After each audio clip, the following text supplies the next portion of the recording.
Assalamualaikum warahmatullahi wabarakatuh. Kembali lagi di channel Berita Mistis. Untuk kisah kali ini ada sebuah cerita kiriman dari teman subscriber kita yang bernama Alina Alin. Sebuah kisah yang berjudul Sosok Kliwon 3 tahun bersemayam di tubuhku. Sebelum kita masuk ke ceritanya, tekan dulu tombol like video ini dan jangan lupa tekan juga tombol subscribe channel ini dan nyalakan juga lonceng notifikasinya agar tidak ketinggalan cerita-cerita baru dari channel ini. Dan bagi teman-teman yang punya pengalaman horor dan pengen dibawakan di sini, nanti silakan saja teman-teman hubungi kontak admin yang sudah saya sertakan di kolom deskripsi. Dan seperti apa untuk kisah kali ini? Langsung saja kita simak berikut ini.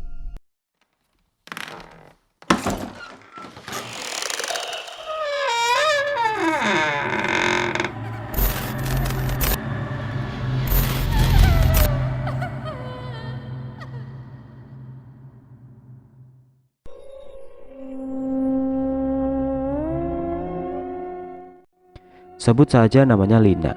Saya bersekolah di SMA negeri di Lampung. Saya adalah murid pindahan dari sekolah swasta. Saya pindah ketika kelas 1 SMA. Saya juga pernah berhenti sekolah ketika lulus SMP, sehingga saya menjadi adik kelas teman SMP saya ketika SMA saat itu. Saya adalah anak broken home.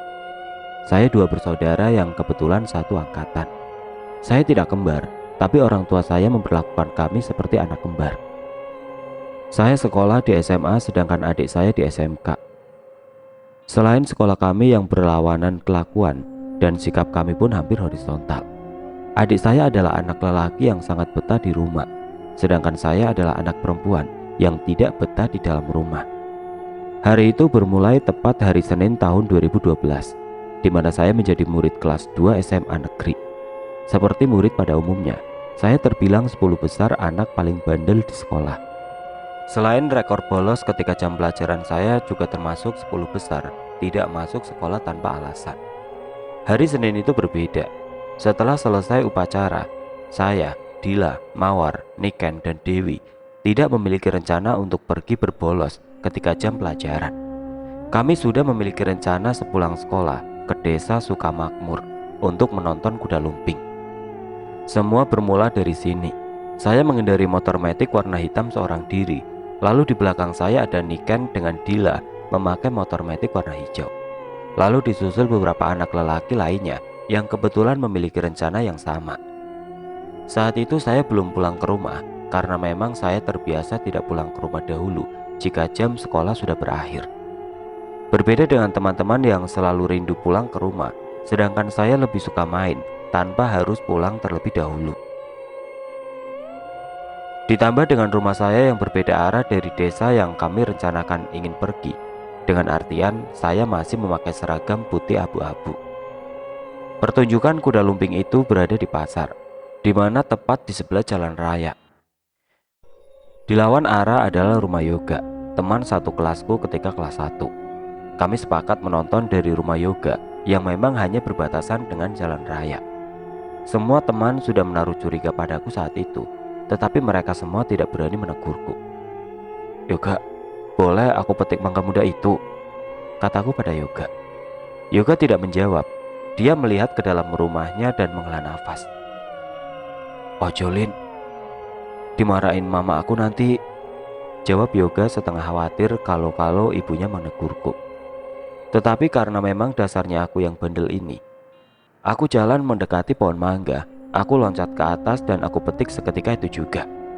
Semua teman terheran-heran bagaimana aku bisa memetiknya. Itu tinggi dan hanya sekali loncat bisa aku ambil dengan mudahnya. Saat aku pegang mangga muda dan aku berikan kepada Dila di depan Yoga, Yoga hanya diam sambil berkata, "Titisan monyet apa kamu ini? Kok bisa loncat tinggi banget?" Aku masih diam memikirkan perkataan Yoga. Bagaimana mungkin aku loncat? Aku hanya jinjit sedikit dan itu mangga memang tidak tinggi, tapi aku tidak begitu memikirkan. Segera aku minta Dila mencuci mangga itu. Segera Dila pergi dengan mangga muda dan menuju kamar mandi di belakang rumah Yoga. Aku dengarkan musik pertunjukan kuda lumping dan aku amati semua penari yang sebagian ada yang kerasukan. Aku pandangi sekeliling di acara itu. Ramai, banyak penjual makanan dan anak-anak kecil yang asik menonton. Dari ujung wetan aku lihat penjual pop es dan jalanlah seorang anak perempuan sekisar umur 10 tahun. Dia memakai baju putih lusuh, kotor, dan sangat memilukan keadaannya. Tidak memakai alas kaki. Berjalan di antara keramaian penonton, hati ini tersentak. Rasanya mengingatkan aku pada Wulan, adik tiriku. Aku dekati dia, lalu kutanya, "Dek, sama siapa kamu? Kok sendirian? Mau jajan? Tak beliin ya?" Dia diam tanpa menjawabku sama sekali. Aku tarik tangannya, kuajak dia pulang ke rumahku. Kuambil motorku, kutinggalkan teman-temanku tanpa berpamitan. Sepanjang jalan aku lihat dia dari kaca spion. Dia diam tanpa ekspresi. Mungkin jika saat ini aku akan dianggap sebagai penculik. Sesampai di rumah aku masuk ke kamar. Saat itu jam 2 siang. Aku ajak anak ini masuk kamarku, lalu kamar aku kunci dari dalam. Aku berbincang seolah kami teman yang sudah akrab. Namanya Kliwon. Dia dibuang di tanah sekolahku, jauh sebelum sekolahku dibangun. Singkat cerita, jam 6 pagi, bapak membangunkan aku. Aku bangun dengan masih memakai seragam sekolah, keluar kamar dan langsung berangkat. Aku tidak langsung ke sekolah. Aku ke desa Sukarame, desa sebelah sekolahku, untuk menjemput Dila. Pagi itu di rumah Dila, aku meminta ibunya membuatkan bekal untukku. Lalu aku dan Dila berangkat. Setelah berangkat, tepat ketika Dila naik di jok belakang, aku berucap, "Temanku dari mana?" Dan Dila menjawab, "Apa lo mbak? Konco sopo? Kamu sendirian mbak kesini? Udahlah ayo." Lalu aku jalankan motorku sampai di sekolah. Ketika di kelas bahasa Indonesia, karena pagi itu mata pelajarannya adalah bahasa Indonesia, aku duduk di bangku nomor 3 barisan kedua dari kiri. Dila duduk di sampingku, tetapi aku usir. "Ini punya temanku, awas." Tanpa berpikir lagi, Dila langsung pindah duduk di depanku. Sepanjang pelajaran itu, aku yang notabene cerewet, usil, dan hobinya gaul sama anak laki-laki, kali ini berubah total. Aku pendiam. Sepanjang kelas berlangsung, aku hanya diam tanpa mengeluarkan suara. Pergantian jam pelajaran yang artinya kami juga harus berpindah kelas, kelas bahasa Inggris. Miss Ainun, sekaligus wali kelas kami. Miss Ainun datang duduk di meja guru seperti biasa, mengucap salam dan mengabsen. Namaku dipanggil hampir 7 kali, dan hampir 7 kali pula aku menjawab tanpa ada yang mendengar suaraku. Saat itu aku sudah sangat takut, ada apa dengan diri ini. Aku menjerit, tetapi bahkan Dila saja menghampiriku dan menggoyangkan kepalaku. Aku pasrah. Aku berbicara dengan Kliwon, mengapa mereka tidak mendengarku. Kliwon geleng-geleng kepala. Sampai titik sabar seorang Miss Ainun habis dan menghampiriku sambil berkata, "Jika kamu tidak bangun sampai Miss di mejamu, lari lapangan 100 putaran, Lina." Dan Miss datang menghampiri mejaku. Lalu semakin dekat Miss menuju mejaku, semakin gelap pandanganku, dan benar-benar gelap. Kali ini cerita dari sudut pandang Dila, teman sejatiku sampai sekarang. "Mbak Lina kenapa sih? Ngambil mangga loncat sampai tinggi kayak setan aja." "Iya, dia kan memang setan sih, Dil," jawab Niken. "Sembarangan lah ngomong," jawab Dila sekenanya. "Weh, Lina kesurupan kayak Eca," kata Yoga lagi. "Titisane ketek pokoknya, kok iso loncat turun?" kata Yoga kepada Lina yang berjalan mendekat dengan mangga muda di tangan. Lina tidak menjawab. Dia memberikan mangga itu kepadaku. Lalu aku mencucinya di belakang rumah Yoga. Setelah selesai aku cuci, aku samperi beberapa temanku tadi yang masih di tempat tadi. "Mana Mbak Lina?" "Itu gila. Itu beli pop es," jawab Niken. Aku menghela nafas panjang. Lina datang terburu-buru. Dia mengatakan telinganya panas, mau pulang duluan, takut kerasukan, terus mabuk jaranan. Kami mengangguk tanda setuju. Dia pulang duluan seorang diri. Singkat cerita, Selasa pagi tiba-tiba Lina datang menjemputku. Tumben dia nggak telepon atau SMS dulu kalau mau jemput. Biasanya kalau aku nggak minta jemput, dia telepon terlebih dahulu. Kalau mau ke rumahku jemput aku. Pagi ini gelagatnya berbeda sekali. Tidak pernah dia minta makan. Kenapa ini minta dibawakan bekal nasi ibuku? Dan kata-katanya sangat menakutkan. Bawain sarapan buat temanku, kasihan dia gak makan dari kemarin, ikut aku. Sontak saja aku bingung. Teman? Selain aku dan Niken, siapa lagi temannya sejak kemarin? Sudahlah, aku tidak mau pusing pagi-pagi. Segera aku ajak dia berangkat sekolah. Dan lagi setelah motor dihidupkan, dia berkata aneh. Mana temanku tadi? Teman yang mana yang dia maksud? Aku paksa dia segera menghidupkan motor dan aku suruh percepat motornya agar sampai di sekolah. Sesampainya di sekolah, aku jalan terlebih dahulu ke dalam kelas dan Lina menuju parkiran. Aku tidak menunggunya, aku segera masuk kelas bahasa Indonesia karena jam pelajaran pertama ini adalah bahasa Indonesia. Aku duduk di bangku nomor 2 dari depan dan nomor 2 dari samping kiri. Lalu aku lihat ke depan pintu, tidak nampak si Lina dari tadi. Aku jalan ke depan dengan maksud menjemput Lina di parkiran motor, tetapi dia juga tidak terlihat. Aku balik ke dalam kelas dan ternyata anak itu sudah di dalam kelas. Nampaknya dia loncat dari jendela karena dia memang sering lewat jendela ketimbang lewat pintu.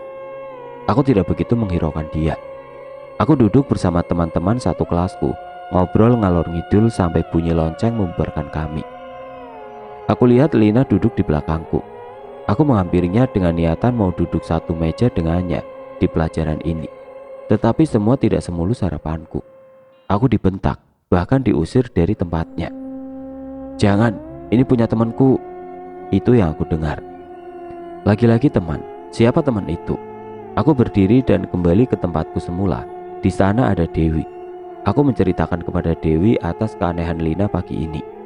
Dewi hanya senyum tanpa memberi respon sepatah kata. Di belakang Lina berisik sekali. Dia seperti berbincang-bincang, tetapi entah dengan siapa. Matanya memandang meja sebelahnya dan seolah di sana ada seseorang. Ketika aku tanya, dia hanya diam dengan muka datarnya. Aneh, itu yang ada di pikiranku saat itu. Sepanjang pelajaran bahasa Indonesia ini, Lina terus saja ngobrol dengan seseorang yang entah itu siapa. Setiap aku lihat ke belakang, selalu yang kudapat muka datar dan mata kosongnya.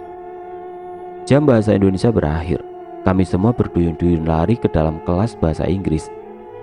Ada yang jalan santai seolah tidak ingin masuk. Ada yang lari ingin mencari tempat duduk yang nyaman. Ada pula yang jalan tetapi seolah tidak memiliki pandangan. Lina, dia jalan tanpa suara sekata pun. Biasanya perpindahan kelas seperti ini, dia nyelimur ke kantin atau ke kakak kelasnya yang memang teman SMP-nya. Kali ini berbeda. Masuk kelas dia pun diam, tidak mau menjawab ucapan siapapun yang menyapanya. Sampai datanglah Miss Ainun, guru mapel sekaligus wali kelas kami. Dia mengabsen semua murid, dari Agustin, Aris, lalu Awalina. 3 kali nama itu disebut. Hening. Oh, tidur anaknya Miss, jawab Utari yang duduk di depannya. Bangunkan, kata Miss sambil menahan emosi. Beberapa kali digoncangkan tubuhnya, tidak bangun juga. Emosi Miss sudah tidak lagi terbendung. Dihampirinya Lina yang tertidur dengan kepala di atas meja. Tepat di samping badan Lina, Miss mencubit lengannya, lalu pipinya. Saat itu tubuh Lina jatuh ke lantai. Semua lari ke arah Lina. Kenapa?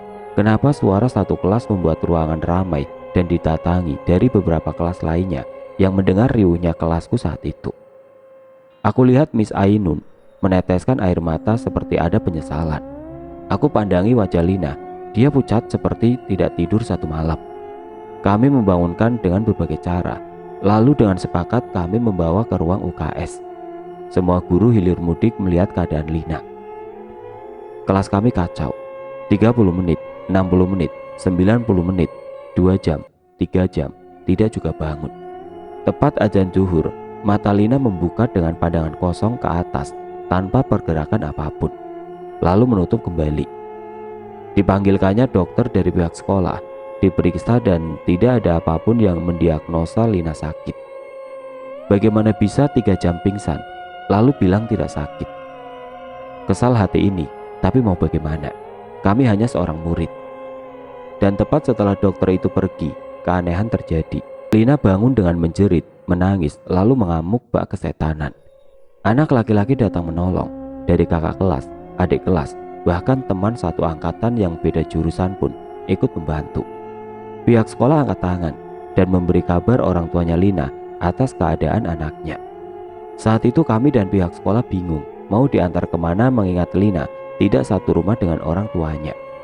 Akhirnya kami menghubungi pihak sekolah adiknya dan meminta pihak sekolah adiknya memberi izin kepada adiknya Lina untuk datang ke sekolah Lina, mengingat keadaan Lina sudah sangat kacau.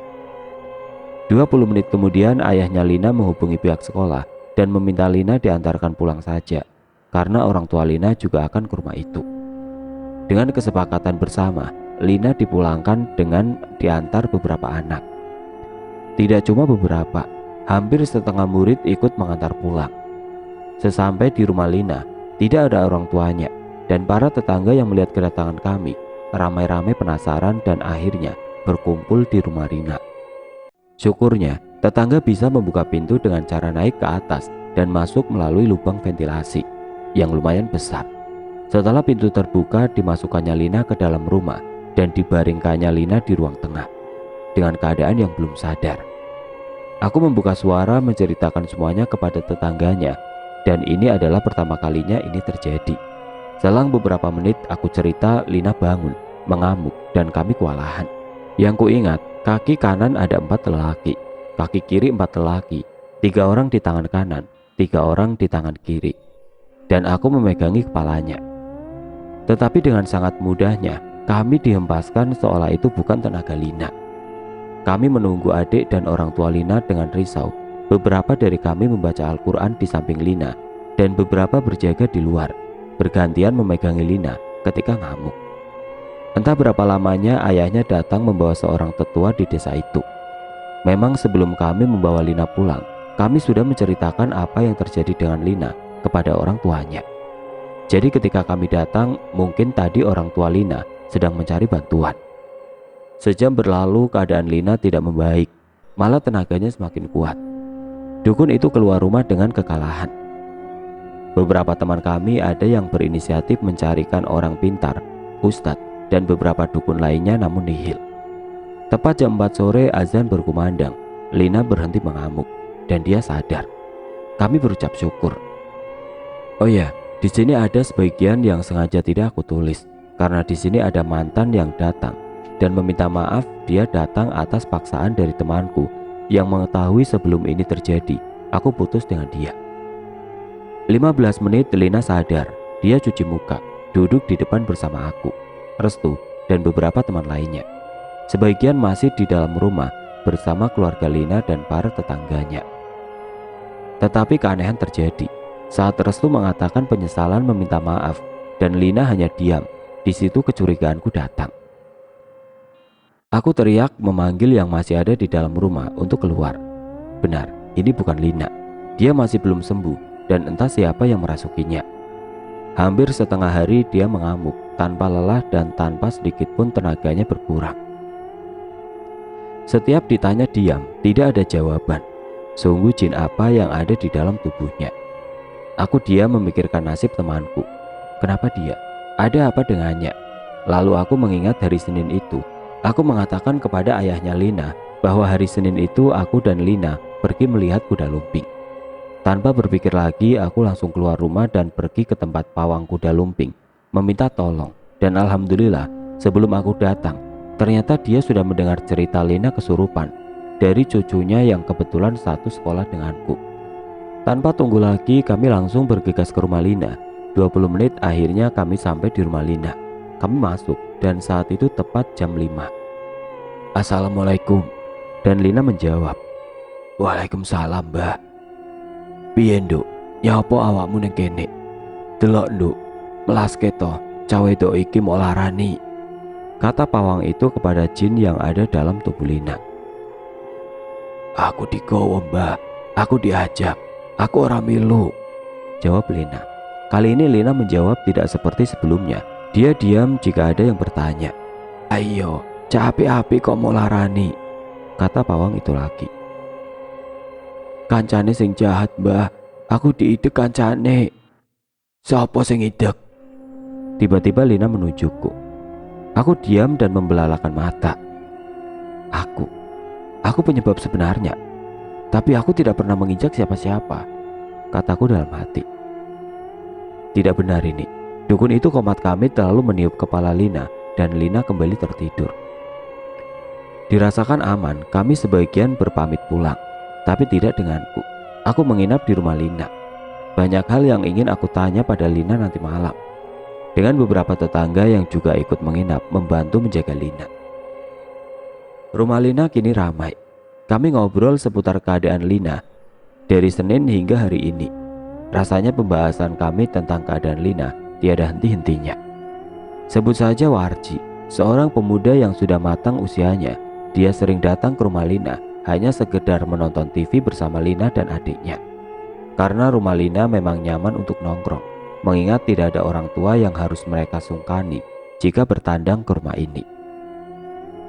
Jadi, kemarin Lina tidak memasukkan motornya dan tidak keluar kamar sama sekali. Aneh, gak seperti biasanya, kata Warji. Dia juga diam di dalam kamar ketika aku panggil. Aku tidak berani mengatakan kejadian tadi pagi, sampai akhirnya dia jatuh pingsan. Aku sangat lelah sekali menunggu Lina tidak juga kunjung bangun. Akhirnya aku tertidur di samping Lina. Keesokan harinya, aku izin. Tidak masuk sekolah dan sudah diberi izin. Aku membangunkan Lina, tetapi Lina tidak juga mau bangun. Aku tinggal dia ke kamar mandi. Niatku pagi ini pulang dan kesini lagi siang. Belum juga kuindahkan niatanku terdengar suara Lina di belakangku. Pulang saja, kamu juga tidak dibutuhkan di sini. Aku diam tertegun. Lina. Aku berbalik arah dan kulihat kosong. Tidak ada Lina di belakangku. Aku berlari ke dalam kamar. Dan ya, Lina di sana duduk memainkan HP-nya, tetapi dia hanya menekan tombol menu dan kembali terus-menerus. Lin, udah sehat? Tanyaku dan hanya dijawab dengan suara. Kutanya lagi, mana yang sakit? Dia menjawab, Aku tahu ini bukan Lina. Aku keluar dan memanggil ibu tirinya. Kami memasuki kamar Lina. Aneh, dia bertingkah aneh. Ini Lina bukan yang tadi. Lina senyum dan berkata, Mak, lapar. Mak, lapar. Dengan mimik muka dan nada bicara Lina seperti biasa. Aku diam meyakinkan ini Lina atau bukan. Aku tidak mau tertipu oleh Lina yang palsu, alias Lina yang ketempelan. Mbak Lin, aku pulang dulu ya. Bapakku suruh aku pulang pagi ini. Dan benar ini Lina.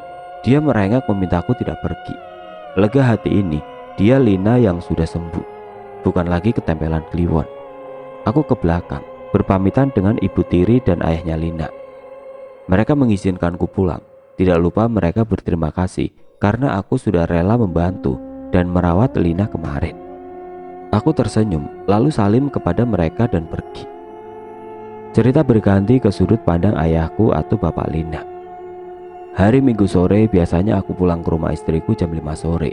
Jadi kebiasaanku, ayah Lina pagi berangkat ke rumah Wetan, rumahku bersama mantan istriku, ibunya Lina, mengembala sapi dan juga mencari rumput. Tidak jarang istri keduaku pun terkadang ikut membantu, tetapi tidak dengan hari itu. Hari Minggu itu aku seorang diri pulang Wetan, dan seperti biasa mempersiapkan perlengkapan angon lalu pergi. Hingga sore hari, sesampai di rumah biasanya aku langsung pulang ke rumah istri kedua. Tapi sore itu aku urungkan. Rasanya ingin berlama-lama di rumah Wetan sambil nunggu Lina dan adiknya pulang dari rumah teman mereka masing-masing. Jadi kalau Minggu Lina dan adiknya memang jarang sekali di rumah. Mereka lebih sering main. Aku nyalakan TV, sembari sesekali aku lihat jam di atas TV. Jam 5.25, mereka belum pulang. Biasanya walau mereka belum pulang, perasaanku tidak segusar ini. Ada apa ini? Aku diam merenung. Tiba-tiba HP-ku berbunyi dan menandakan SMS masuk. Dari istriku. Aku baca dan aku balas sebisaku. Diam aku tunggu jawaban. Tiba-tiba brak, suara di atas rumah, seperti pohon kelapa jatuh di atas genteng rumah. Spontan aku berlari keluar. Hening, tidak ada apapun. Lalu terdengar suara azan berkumandang di masjid dekat rumah. Aku masuk rumah lalu aku tutup pintu rumah. Rumah ini berbentuk L ya. Ini rumah zaman 2002-an yang jauh dari kata modern. Aku matikan TV lalu duduk di sofa ruang tamu. Samar-samar terdengar suara anak kecil ketawa di dapur dan sesekali terdengar kaki berlarian. Ku hampiri tetapi dapur itu kosong. Ini aku menulisnya tidak sedetail kata ayahku ya, maaf, karena aku hanya mengambil inti dan yang aku ingat saja. Azan sudah selesai lalu dilanjut dengan suara pujian. Seketika, segera aku ambil air wudhu dan bergegas pergi ke masjid. Sepulang dari masjid, anakku belum ada yang pulang. Aku segera pulang ke rumah istri keduaku. Aku tinggalkan rumah itu kosong dengan pintu yang tidak aku kunci sama sekali. Aku kendarai motorku dengan laju sangat pelan, dan dari jendela kamar Lina terlihat seorang lelaki berdiri. Aku hentikan laju motor ini. Aku parkirkan motor tepat di tepi jalan. Lalu aku bergegas kembali ke rumah dan lagi rumah itu kosong. Singkat cerita, Senin pagi aku kembali ke rumah Wetan untuk melakukan aktivitasku pergi ke ladang sadap karet. Lalu siangnya angon dan mencari rumput. Sesampai di rumah hanya ada adiknya Lina dan Lina sudah berangkat sekolah. Tumben, itu yang ada di benakku. Tapi aku tidak memikirkan lebih serius lagi. Sorenya aku pulang dari angon, aku lihat motor Lina masih terparkir di halaman rumah. Kamarnya terkunci dan mungkin dia tidur. Aku masukkan motor Lina. Aku lihat Warji di ruang TV bersama adiknya Lina yang asik dengan HP-nya. Aku lalu pulang ke rumah istriku. Aku tidak menulis percakapan bapak dan adikku saat itu karena aku lupa yang bapakku ceritakan saat aku di dalam kamar hari Senin sore. Tepatnya Selasa setelah azan zuhur, aku mendapatkan telepon dari sekolah bahwa Lina sedang sakit dan harus dibawa pulang. Seketika pandanganku jadi berputar terus-menerus. Selama ini tidak pernah ada kejadian ini. Aku tanpa pikir apapun lagi berjalan pulang. Aku tinggalkan sapi dan rumputku, segera pergi ke tempat sesepuh desa yang bisa membantu. Singkatnya, Lina dan para pihak sekolah sudah kembali dulu sampai di rumah. Singkat cerita, hari Kamis sejak kemarin, aku tidak membiarkan Lina berangkat sekolah. Aku masih tidak yakin akan kesehatannya, karena secara fisik, dia terlihat sekali sangat pucat dan banyak luka lebam, hasil dari beberapa orang memegangi tangannya dan kakinya dengan paksa. Kamis pagi ini Lina memaksa berangkat sekolah. Dengan sangat terpaksa aku membiarkan dan memberinya izin untuk ke sekolah. Dengan syarat aku hantarkan dia berangkat sekolah. Sepulang dari sekolah aku langsung mencari orang pintar atau ustadz. Beberapa orang memberi saran untuk dibawa ke salah satu guru pencaksilat satu hati teratai, seorang ustadz dan juga orang tinggi di salah satu kampung itu. Karena firasat memang mengatakan bahwa anakku sedang tidak baik-baik saja, aku datangi ustadz itu. Lalu aku ceritakan apa yang terjadi. Di sela ceritaku, ustadz itu hanya mangguk-mangguk dan tersenyum menandakan dia paham akan keadaan anakku. Di sana aku dijamu, diajak makan dan beristirahat sebentar. Rencanaku setelah zuhur aku akan pulang ke rumah. Di sana pun aku diajak untuk sholat berjamaah. Sebut saja Ustadz Adi. Setelah selesai sholat, aku berniat untuk pamit. Namun Ustadz Adi menahanku untuk sementara waktu. Dia memintaku untuk menunggunya sebentar. Dia bergegas masuk ke dalam kamarnya. Tidak lama kemudian dia keluar dengan pakaian yang sangat rapi. Tidak terlihat seperti Ustadz, namun lebih terlihat seperti orang biasa. Ustadz Adi ini usianya masih muda di bawahku. Jadi perawakan dia masih sangat-sangat gagah. Tidak aku duga Ustadz Adi ingin ikut ke rumah. Katanya ingin memagar rumah agar aku dan keluargaku terhindar dari mara bahaya. Aku terharu. Aku mengiyakan ajakan Ustadz untuk pulang dengan mengendarai 2 motor. Ustadz Adi mengajak berhenti di salah satu rumah yang ternyata rumah sahabatnya. Ia juga mengajak sahabatnya bersama kami untuk pulang ke rumahku. Sesampainya di rumah, ternyata anak-anakku sudah pulang dengan keadaan rumah yang sangat kacau. Lina kembali mengamuk, nampaknya dia kesurupan lagi. Tanpa tunggu lama, aku bergegas masuk ke rumah. Tidak menanyakan kejadiannya, mengapa bisa kesurupan, karena aku yakin aku mengantarnya ke sekolah. Lina tidak seperti biasanya, dia masih ketempelan. Kita berganti ke sudut pandang Dila. Hari Kamis, aku lihat Lina berangkat sekolah diantar oleh ayahnya. Aku juga melihatnya dia memasuki gerbang dengan pandangan ke depan dan menghiraukan beberapa teman-teman yang menyapanya. Dia masuk ke dalam kelas. Ya, kelas ekonomi. Tidak ada raut mencurigakan dari wajah Lina. Dia terlihat Lina, bukan Lina saat kesurupan. Selesai pelajaran, kemudian jam istirahat berbunyi, jam 10 kurang 15 menit.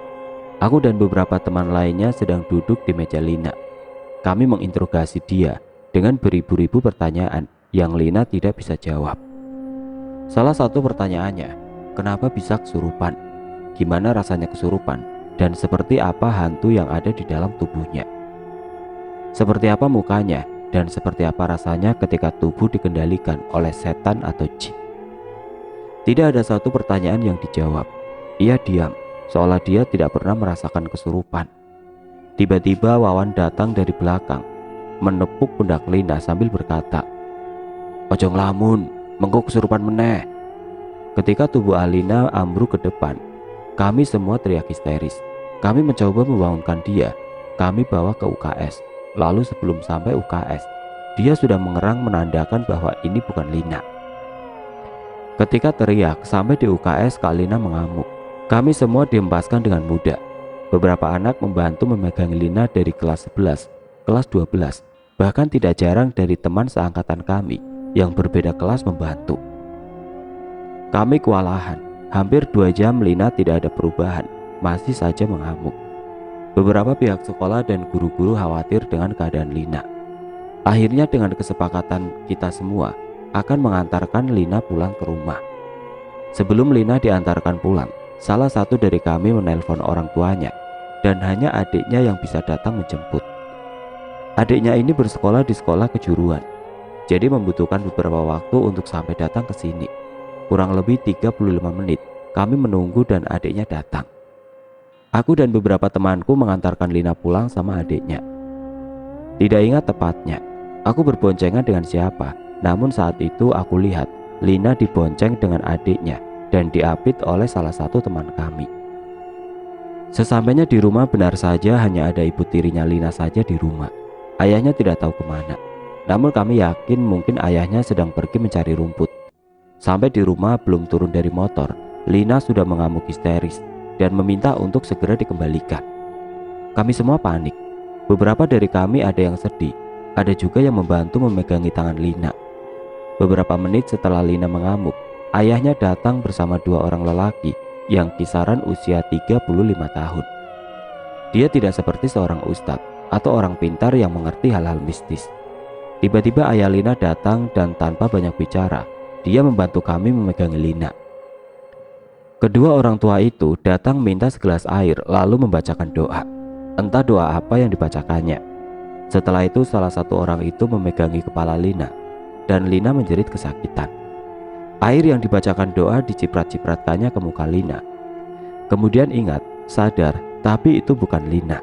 Lina meracau meminta nasi, meminta ayam, meminta teman, meminta baju, minta motor, dan dia meminta rumah. Yang diartikan oleh lelaki bersama ayahnya Lina, nasi adalah doa, meminta teman, baju adalah mori, dan motor adalah keranda.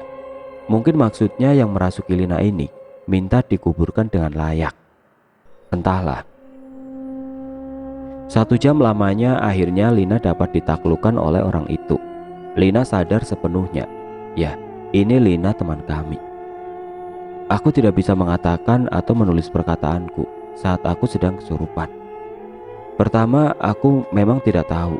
Yang kedua, kalau aku mengatakan atau menulis, ada satu nama atau beberapa nama orang yang benar-benar tidak bisa aku ceritakan. Di sini selain orang itu sudah tobat dan sudah meninggal, tidak etis rasanya jika aku menceritakan aib orang di sini. Oke teman-teman, sampai di sini dulu ceritanya. Nantikan kelanjutan kisah ini di video berikutnya. Agar tidak ketinggalan, klik tombol subscribe channel ini dan nyalakan lonceng notifikasinya. Wassalamualaikum warahmatullahi wabarakatuh.